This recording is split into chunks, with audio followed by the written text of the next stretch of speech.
Okay, on these co-innovation sessions, I definitely want feedback. I have heard feedback. I would say, first of all, okay, here's the QR, and it's really great for you all to come put inputs.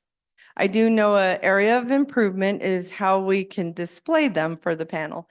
So the idea is the folks that are up here do a little bit of talking, but then we want to hear from you. So even if you don't want to put something in the survey, plan on coming up and adding to the session. So this session will be led by Dr. Namrata Goswami, and she's been a great help in many of our panels. We've introduced her. She's a professor, author, analyst, consultant, and we've really enjoyed hearing a lot from her expertise. And she will be joined by Steve Bucky Butow from DIU, who we've been just introduced earlier, and then also Ron Canton from Air Force Research Lab. And I'll let Nami introduce the group. Do you want this? Or you could go sit up. Yeah. There are some slides, but we're leaving up the QR for just a bit while they get set. Thank you, Casey. As always, it's a real pleasure to be here at New Mexico for the State of the Space Industrial Base. So I was thinking, since this is such an important topic, that we have about 45 minutes to have a discussion where we can dive deep and understand what DIU or an AFRL is doing. But a little snapshot of what actually we mean when we talk about international partnerships. I'll take about a few minutes to just show you some slides. Next slide, please. So one of the most interesting ways international partnerships, especially when it comes to space, as far as when I deal with my colleagues, friends across the world, is that the international treaties that actually were drafted in the 1960s and 70s are still very important. So they guide the partnerships, how they are actually done at the multilateral level. So while we talk a lot about bilateral relationships, which we'll talk about today, the multilateral landscape is also vital because the US plays a very critical role in terms of how these treaties are actually regulated, as well as what kind of domestic legislation is required to implement them. We also have UN guidelines as to how do you deal with issues like, for example, the militarization of space, space debris, as well as space traffic management. There's a lot of conversation, including in the International Telecommunication Union, that I have heard of that is important when we talk about international partnerships. Next slide. Now, as far as the US is concerned, in regard to the moon as a case study, the Artemis Accords is a very critical framework for partnership in regard to the moon. Till date, about 38 nations have signed it across the world, including countries from Africa. Angola, I think, was one of the latest countries. And we talked about India on the first day, and India is the Artemis Accord signatory, which is actually quite interesting because historically, India has always been very wary of Western-led structures. So I know who actually informed that decision-making process. It was at the level of the Department of Space and the Prime Minister's office that pushed for India signing this particular accord so that it becomes a member of a responsible future in regard to the moon, because we are talking about resource utilization as well as fears of militarization. Next slide, please. But at the same time, you also have China that has put out a very clear roadmap for their own China's lunar and deep space exploration. And you can see from the chart what they're hoping to achieve, very clear identification of building a base. And what is even more important is that when you listen to the conceptualization, they actually locate that in as an adversarial partnership vis-a-vis the Artemis Accord signatories. Next slide, please. And then, of course, you have the Belt and Road Spatial Information Corridor. We talked about that a lot during the question and answer. And since 2018, space is part of the Belt and Road Spatial Information Corridor. And just this year, you'll be surprised to know that on their Space Day, China had almost all nations from Latin America and the Caribbean participate. And Chinese President Xi Jinping gave a message to them that China would be happy to invest money in this particular infrastructure building. And it's extremely vital from the conversation we're going to have today, because what they are hoping to build is ground stations across Latin America, Africa, and including Europe. Sweden also had a ground station that China built in their Arctic area. Next slide, please.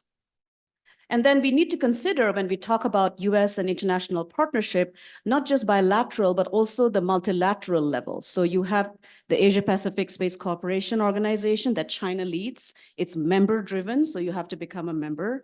Next slide. But you also have allied structures like the Asia Pacific Regional Space Agency Forum led by Japan. So how do we then actually collaborate with them is vital to understand. Next slide. And then you have BRICS. Now, this is a bone of contention, and that's where sometimes India comes across as competing with the US, despite being a signatory to the Artemis Accord. Because BRICS, of course, includes China and Russia, South Africa. And then next slide, this is what happened last year. BRICS admits 6 new members, and you can see Iran as part of that as well. So it's an expanding forum, and space has become a very vital forum of building partnerships. Next slide. At the G20. So guess who is now a member of the G20? The African Union. And space is also a vital forum of partnership. And this happened under India's presidentship. So there you see, this is, I think, the challenge for US when it talks about international partnerships. I think we are living in an era where we need to have a diplomatic engagement that understands other countries' national interests, motivation, incentive structures, as well as why they behave the way they do. Without that kind of understanding, sometimes we tend to see countries from a very us versus them perspective. And I sometimes, when I listen to the other side, that's not very helpful in forwarding US leadership and US interest. Next slide. African Space Agency. As I said, Africa wants partnerships. And you know what, you'll be surprised, I give term papers to my students who are part of the different African space agencies. And I'd ask them, who would you partner with in the long term? And I don't tell them, of course, who is more beneficial. Most of them say that whoever gives us the best economic incentive and the most flexible regulatory mechanism. So there you go. You get insight from other nations as to what you're looking for in terms of building partnerships. Final slide. Next slide. And so, of course, you have the Quad, which is a very critical part of this particular international partnership building with India as a key partner. So what I'm trying to point out here is that we live in an era where international partnership is not simple. It requires very clear strategic vision of why the US wants particular countries to become partners. Second, it is not transactional. This is, again, something that nations complain to me when I actually engage with them in regard to space. The US sometimes comes across as very transactional. As what, if we are partnering with you, what can you give us in return? And so I think transformational is what they're looking for when they are talking about space partnerships. So I'll end there and I'll open up now. And so the first question I have is to Bucky.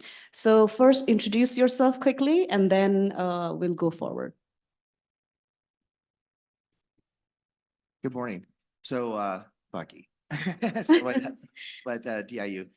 And go ahead, what's the question? The question is, when you think about international partnerships and the US's role in it, how would you frame it? Well, first, I love your slide presentation, because you could have also named it, great power competition. And I actually think that what we have to be cognizant of, since we haven't been really competing like this for many years, that most of these countries, big and small, are really in a position where they need to kind of hedge their investment of time and resources and try not to pick a winner too early, if I can put it in that context. So I think it's really important that we find ways. And of course, anyone in the government space knows just how difficult it is to do international engagement. There's a lot of rules, a lot of structured things we have cooperative agreements that we have to do if we're going to mix our money or do things together as a government.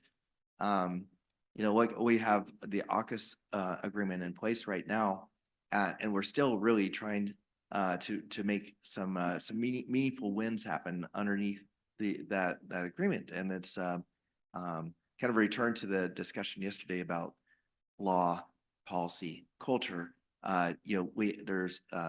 There's overarching guidance, and then we have to figure out how to actually execute this. But that's not the only way. I think a recurring theme in our SSIB reports has been really whole of a nation. How do we do things? The commercial world can do many things that quickly that the government cannot do. Academia and even private organizations or non-government organizations, which some of what Casey briefed up, they have voice, and there's things that we can do there. So from a DIU perspective, we are really, really focused on accelerating and increasing the number of international collaborations that we have. So I mentioned yesterday, my boss, Doug Beck, is in Singapore right now.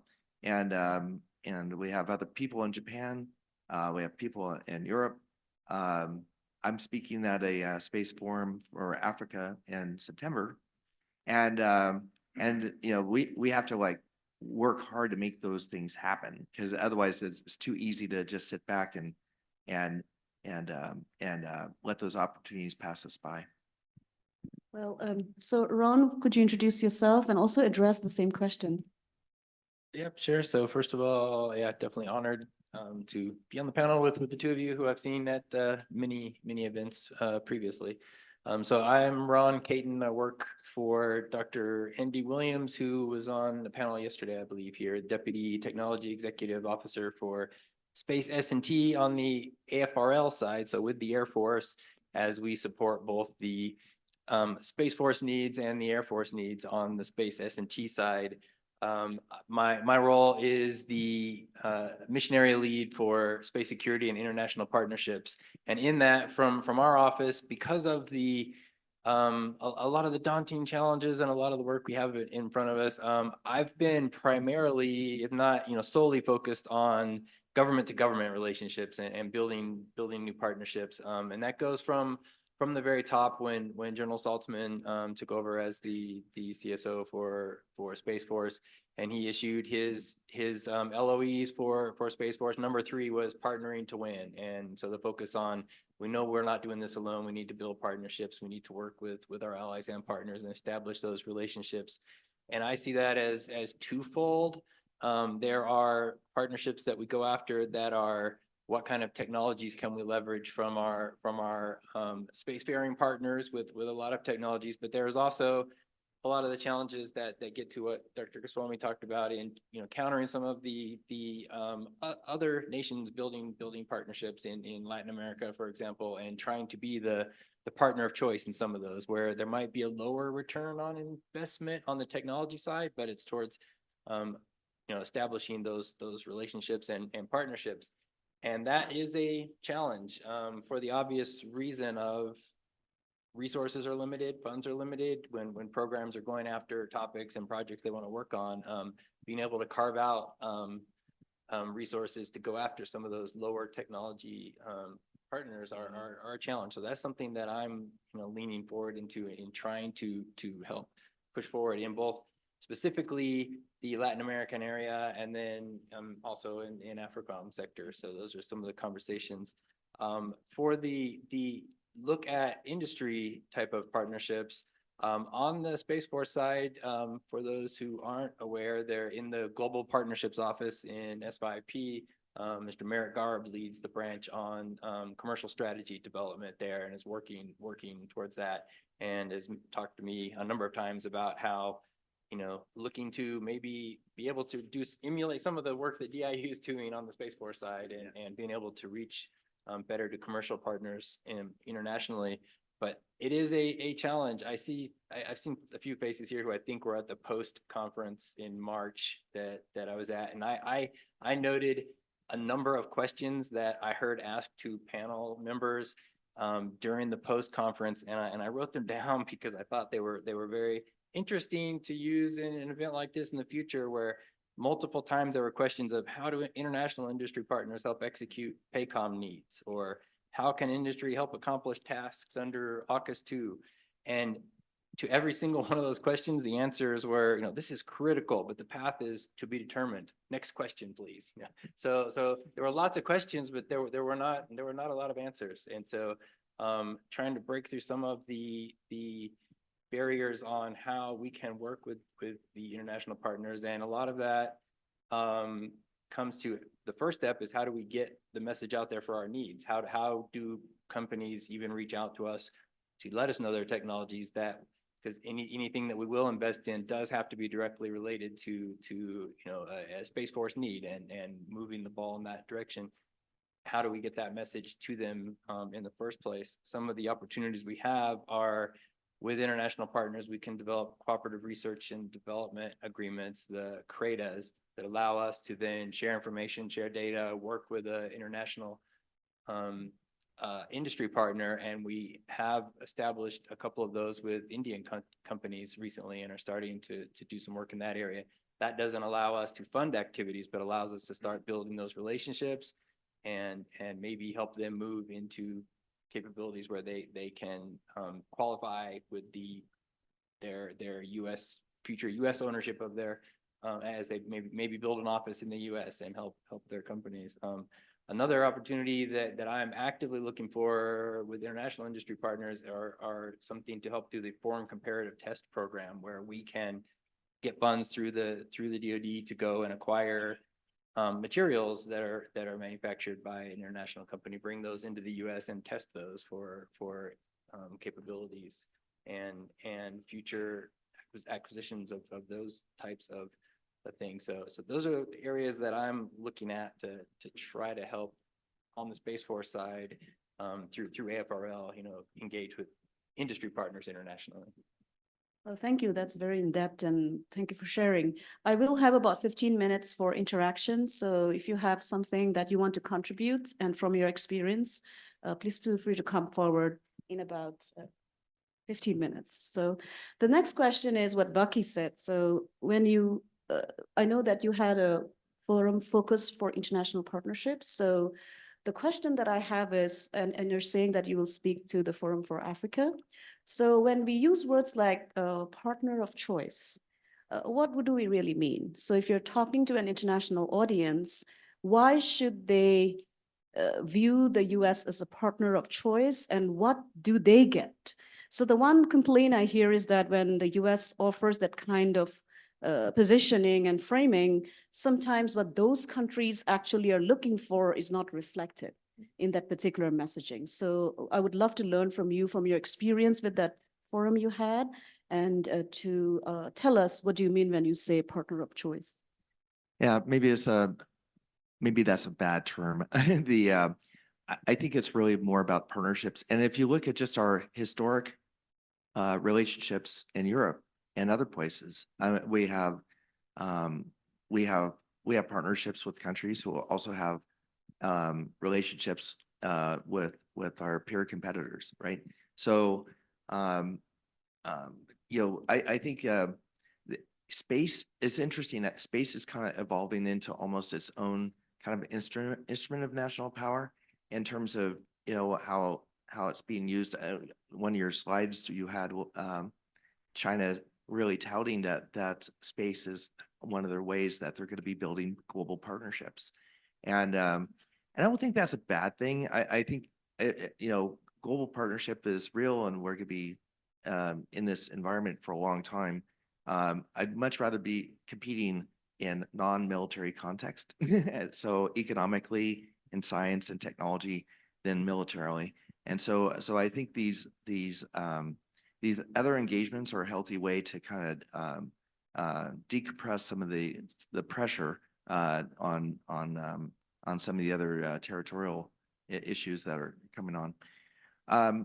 One thing I'd like to just add for Ron's comment, though, is that we have the authority to fund, and we fund non-US companies all the time, so they compete for contracts and they compete in challenges. We're doing a challenge in Australia very soon on a topic of electronic warfare. We're working on a challenge concept with the IDEX right now for a challenge we're going to do in India. But on the transactional side, nothing really secures a partnership better than when we're putting money into their economy. Talk is cheap, right? And I think that's I really do with what your African partners said resonates with me, because our experience has been that doors open for lots of different opportunities, not just with regional partners, but even with our own Five Eyes partners. So we have to really, the U.S. have to learn how to be a greater partner, and not just diplomatically, but across the whole sphere of how we have relationships offshore. Yeah, I agree with that. I also think what I learned just now when you were speaking is that the thought that came to my mind is that when we think about engaging, be it from the diplomatic, civilian, or military side, we do need a workforce that actually is able to utilize a different philosophy and strategy when engaging with different partners. Mm-hmm. Sometimes I notice that we carry that same map for every single partnership, and it might not work. So that's something, it's hard, but you need also expertise and workforce and, as you said, fun.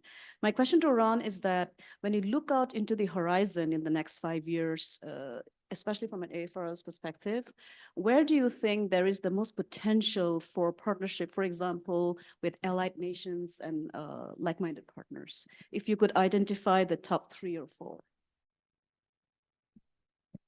In that short of a time range to say where would we be growing the partnerships in those years, then I think that we focus on again with my thought in mind of government to government relationships as opposed to the industry. It's the timelines that it takes to develop agreements and partnerships and MOUs that allow us to have the conversations with partners. In that timeline, we're focused on the ones that we already have the umbrella agreements with, so that now we can go deeper and start developing some of those relationships. And some of those countries who we are not from the AFRL side actively, working with on space right now, that those umbrella agreements exist are Japan and India, Brazil, Chile. Those are some of the countries that we are ready to be able to engage to start having a deeper partnership with them. And for beyond that time frame, in the next few years, I would like to start the conversation looking at some of the African nations, some of the other nations maybe in South America that we don't have those and higher level agreements with, and start moving the ball towards developing some of those. So in the next few years, I hope to establish some new agreements with our partners who we are contractually able to do so in the near term, and then start looking for who are those next partners to go after. So then the final question I would have is about challenges, right? We talked about the framing, the vision, opportunities where we would partner. And when I say the word challenge, I'm not just saying that the US can be seen as a difficult partner. Sometimes other nations can be very difficult too, because of their own bureaucratic processes, lack of funding, which organization to go to, right? So could you give us a little bit of what challenges you face and think through when you are wanting to partner with other nations? One of the challenges, of course, ITAR for the US side, but what about those nations that you, for example, in Latin America or Africa, or say Europe, what should they do to make the partnership more easier? Because I think that messaging is also vital, because sometimes I notice that nations also do not understand what the US is and how it is structured. And just because the US is not pushing a partnership quickly doesn't mean that it's not interested. It's just that the bureaucratic process is taking time. So I would love to hear your thoughts on that, because I think a global audience should hear that. Well, I'll say one observation in that actually, one of the benefits of the Space Force being created is at least within DoD, we have a singular focal point for these type of relationships. So most everything that we do, if it regards space, we're tied to the hip with Deanna Riles, who's an international affairs coordinator at SSC and Space Systems Command.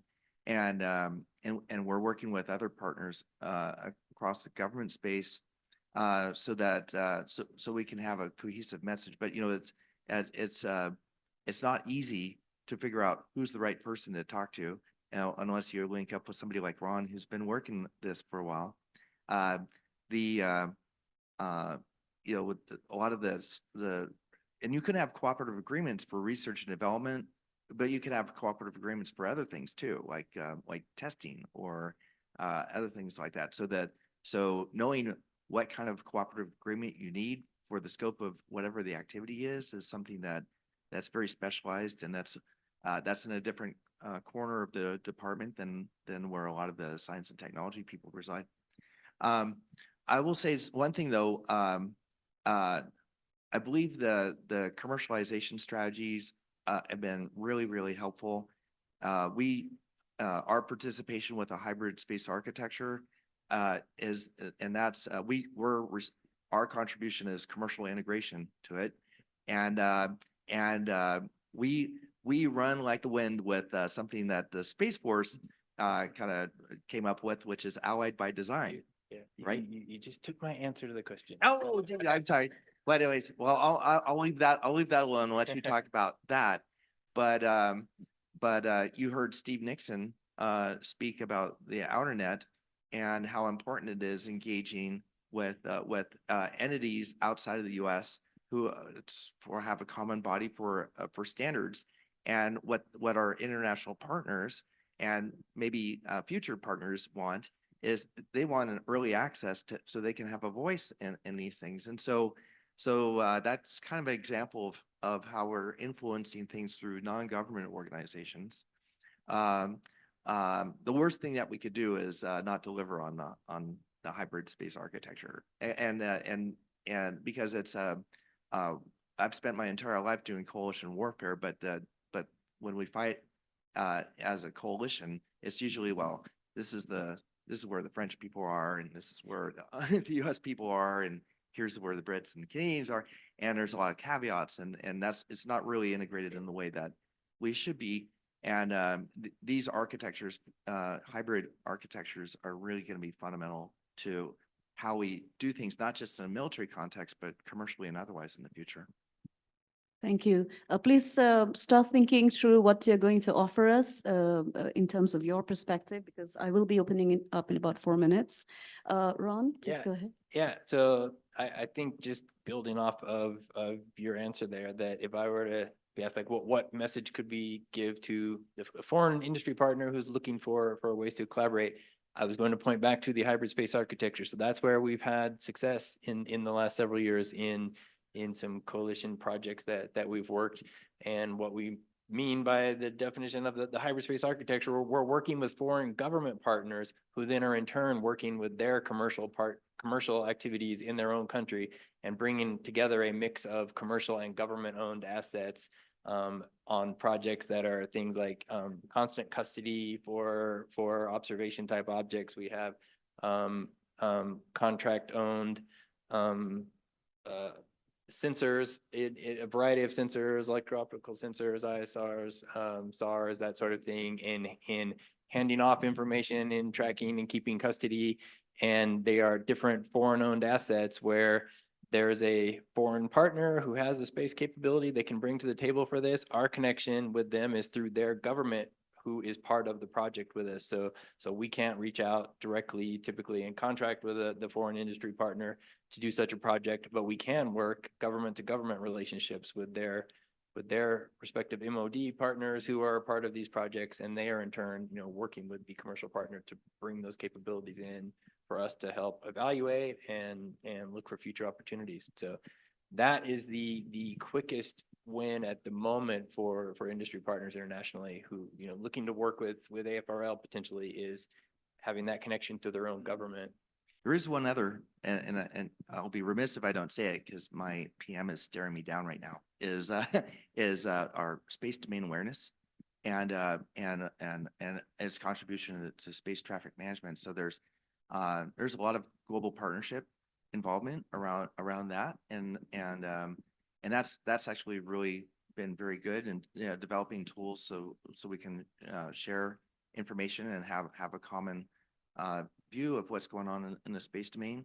And that's very empowering too for there's many more countries that are not spacefaring that really want to know what's going on above them. And I think that's a great way.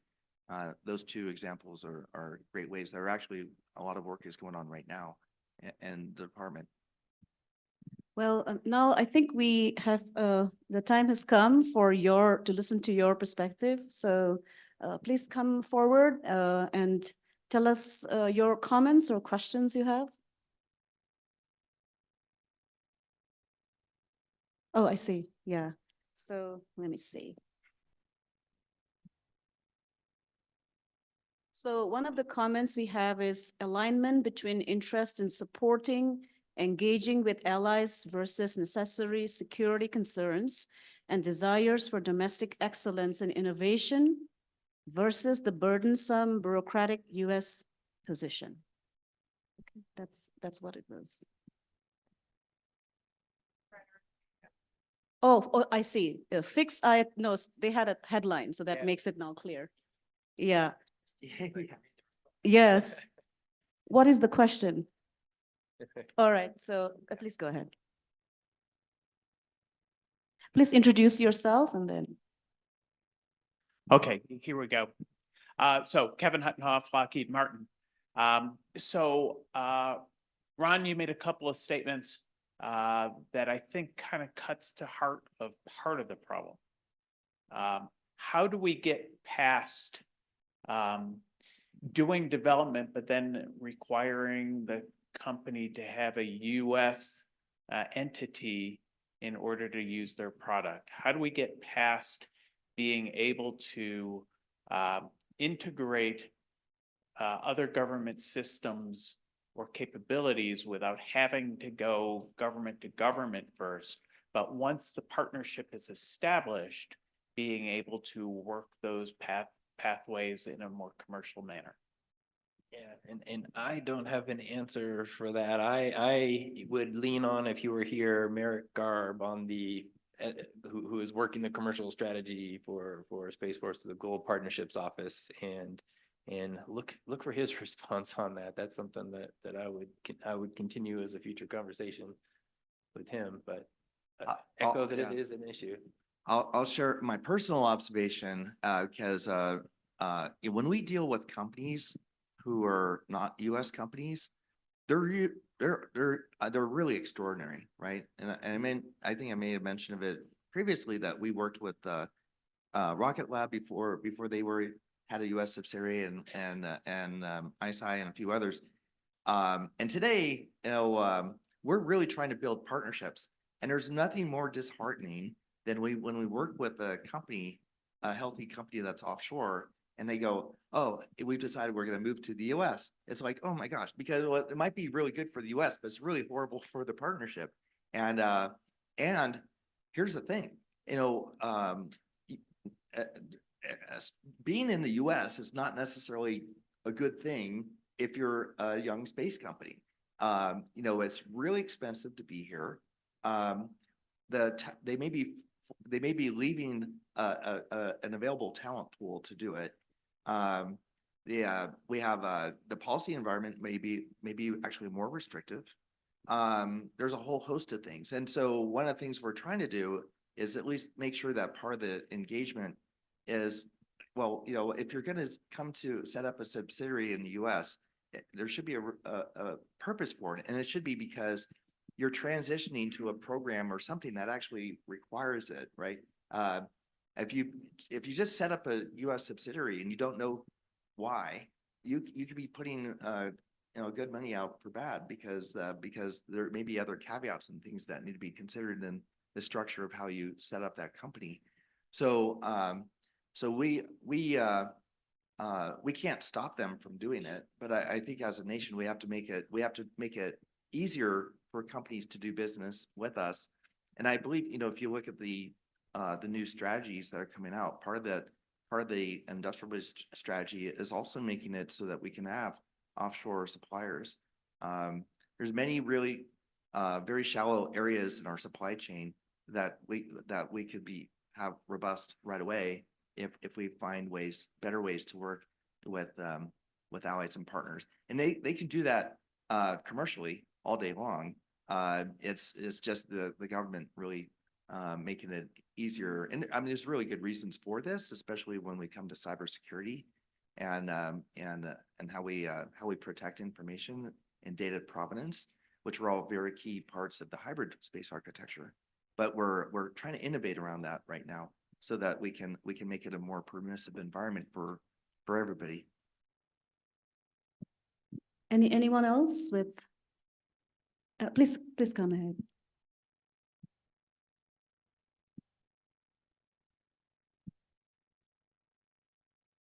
Hey, Steve Jordan Tomaszewski with the Aerospace Industries Association. So it's interesting kind of how you're able to bring in technology from other countries and be able to take advantage of the best technology on Earth and to kind of support some of our close international allies and partners.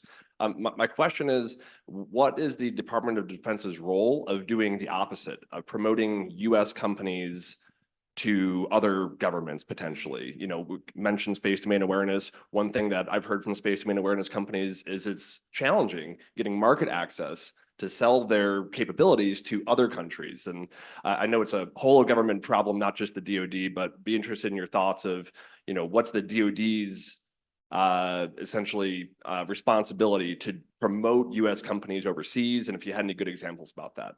Thanks. Well, on the remote sensing side, I think it was really extraordinarily good for the American imaging companies when crisis broke out in Europe, because the availability. I looking back at our folks with Black Sky and others, right? So they started doing more business offshore, and I think one of the most important things there is being able to have companies that are licensed to be able to sell directly to our partners is really important. There's probably a lot of work to be done there, and especially with that commercial enterprise. One of the other companies that kind of grew through the DIU process as Leo Labs, and Leo Labs, they have ground stations all over the world, and we've been to a couple of them. And in Costa Rica, that radar site returns economic benefit to the community that's in. It's actually kind of an anchor customer in a developing business park, and the country is say, hey, we're actually part of the space community because we're hosting this radar array. So I think you're spot on about, hey, we need to get U.S. companies to go out, and we just had Lockheed up, and Lockheed has a large footprint in Australia, right? Lockheed Australia. But I tell you, again, I didn't grow up in this environment, but policy, if you have a U.S. subsidiary of a company that's offshore, and they work on things that are ITAR restricted, you have the U.S. company and the host company can't even exchange information, right? It's like, how do you develop and compete in this new environment that we're in if we can't even allow two divisions of the same company to communicate with each other?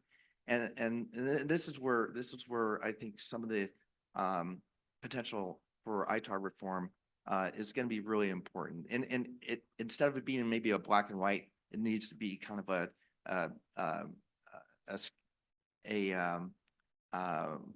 a range of different things that are very specific about weapons versus information and other things, and so we can actually develop trust and then be incentivized to have greater trust.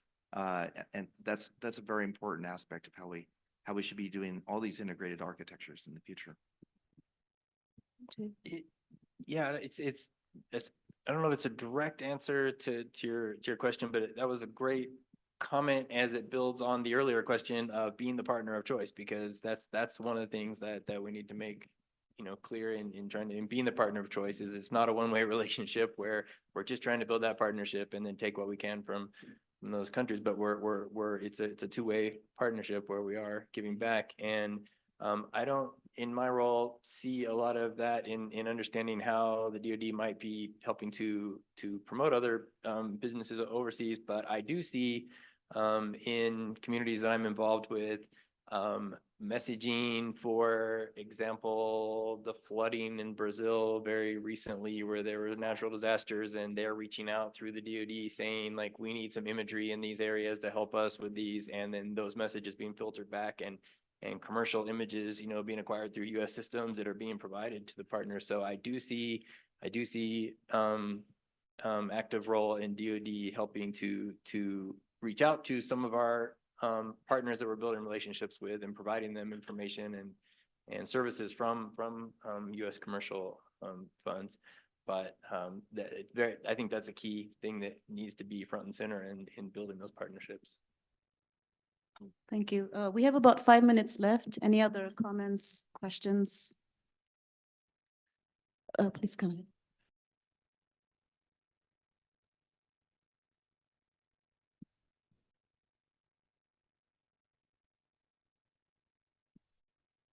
Nate Gap, project manager and global partnership lead, working for Bucky in the space portfolio. Just wanted to add to the conversation about recognizing US companies and trying to break down those barriers and incentivize more cooperation with partner and allied governments.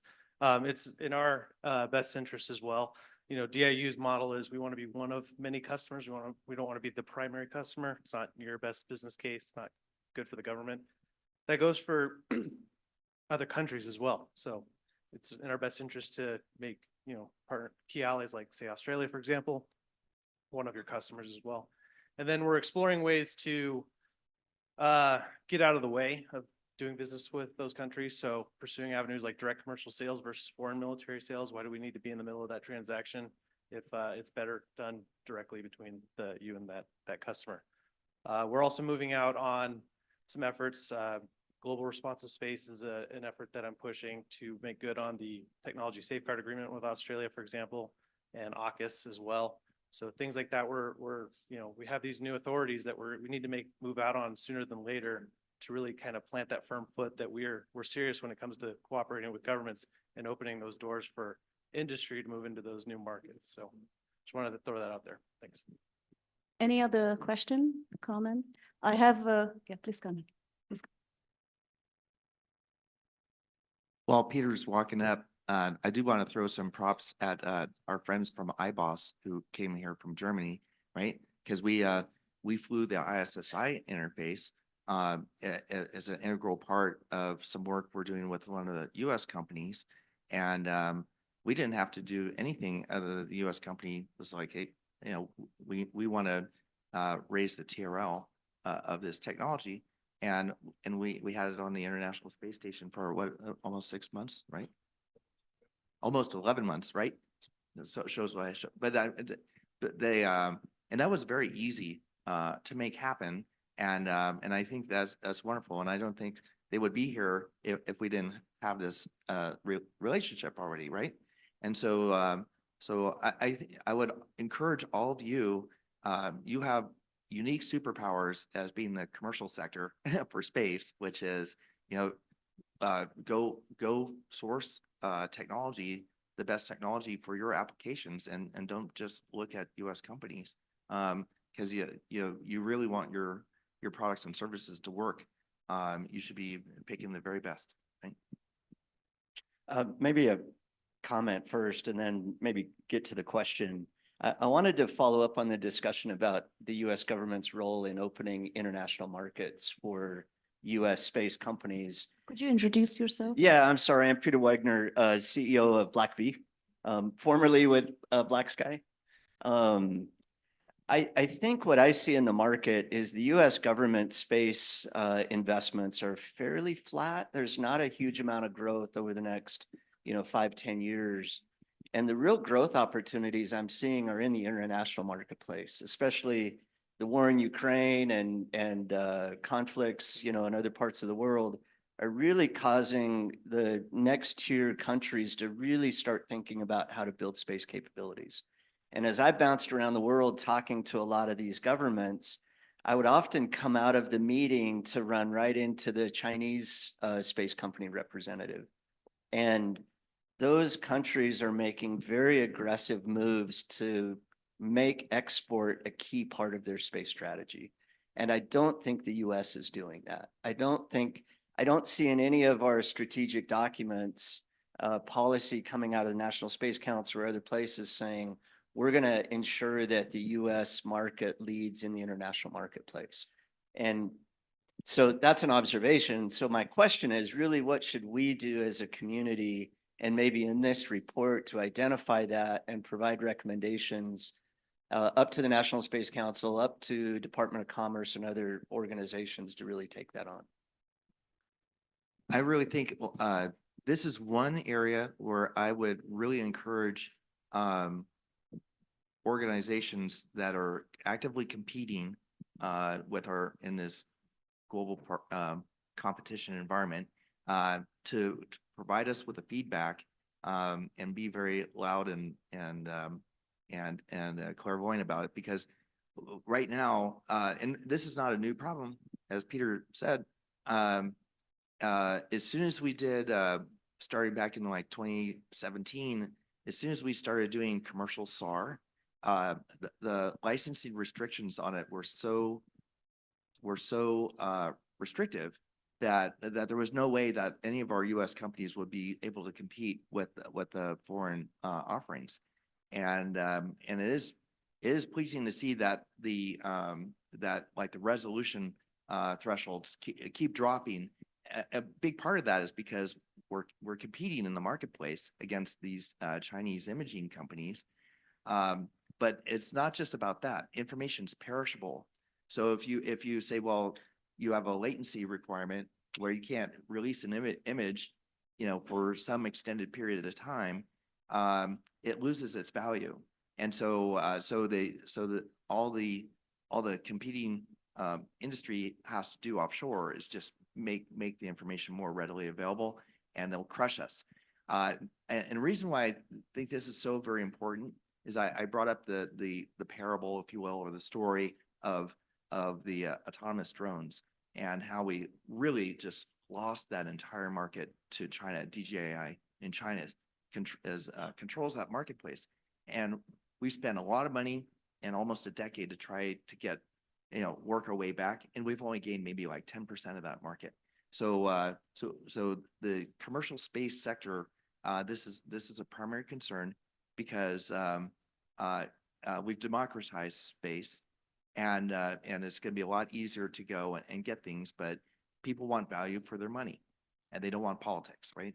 And we're good enough to figure out how to maintain our advantage with all the government capabilities that we're building that really give us a unique viewpoint, and also the algorithms, the AI that we use coupled with the imagery to tell us things that we need to know. Okay, so we are out of time. But thank you so much, Bucky and Ron, for actually such a substantive. Hey, can I say one more thing? Casey wouldn't know this, but Peter was really a great impetus for the very first SSIB workshop that we did, and he was like sending me emails to say, we got to do this, we have to get a forum together. So make sure you share some credit with Peter for being a catalyst for SSIB. Yeah, and I just want to say that it's really vital we had this conversation, because when I teach to my students, what I show them is a chart from the Cold War, which had 5 countries investing in space and building space agencies today. And then I show them a chart of today. There are 76 nations with space agencies. The world has changed. And so sometimes I wonder if Cold War-based treaties and ITAR, for example, we talk a lot about reforming it. I really want to know where we are in the process of doing that. So maybe something to think and think through as we go out of this conference. So thank you so much. And Casey, I hand it over to you.